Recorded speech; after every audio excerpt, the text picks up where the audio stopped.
Welcome friends. இந்த வீடியோவில் தக் லைஃப் மூவியோட ஓடிடி ரிலீசிங் டேட்டை இந்த வீடியோவில் பார்த்துடலாம். வீடியோ பார்த்துட்டு இருக்கவங்க ஒரு லைக் பண்ணிட்டு பாருங்கள். ஃபர்ஸ்ட் ஆஃப் இந்த படத்தை யாரெல்லாம் தேட்டரில் பார்த்தீங்களோ அவங்களோட ரிவ்யூவை கமெண்ட் பண்ணிவிடுங்க.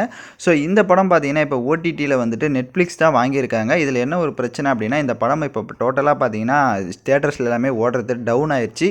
ஒரு ஃப்ளாப்பான ஒரு படம் அப்படின்ற மாதிரி சொல்லலாம். ஏன்னா இவ்வளோ பெரிய பொருட்செலவு எடுத்து அது பெரிய டைரக்டரே எடுத்து ஸோ காஸ்ட்டும் பார்த்தீங்கன்னா எக்கச்சக்கமான காசுலாம் உள்ளே இருந்தும் பார்த்தீங்கன்னா இந்த படம் வந்து ஃப்ளாப் ஆகிருக்கு. ஏன்னா கதையை வந்துட்டு சரியில்லை அப்படின்ற ரீசன்னால்.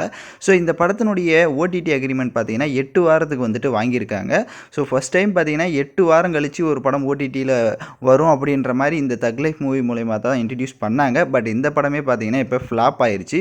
ஸோ இந்த ஒரு ரீசன்னாலே பார்த்தீங்கன்னா 8 வாரம் கழித்து ரிலீஸ் பண்ண முடியாது. அதுக்கு முன்னாடியே ரிலீஸ் பண்ணுறதுக்கான வாய்ப்புகளும் இப்போ இருக்குன்ற மாதிரி சொல்லியிருக்காங்க. அதாவது ஜூன் மந்த் எண்டுக்குள்ளே பார்த்தீங்கன்னா இந்த படத்தை ஓடிடியில் கொண்டு வர பிளான் பண்ணியிருக்காங்க.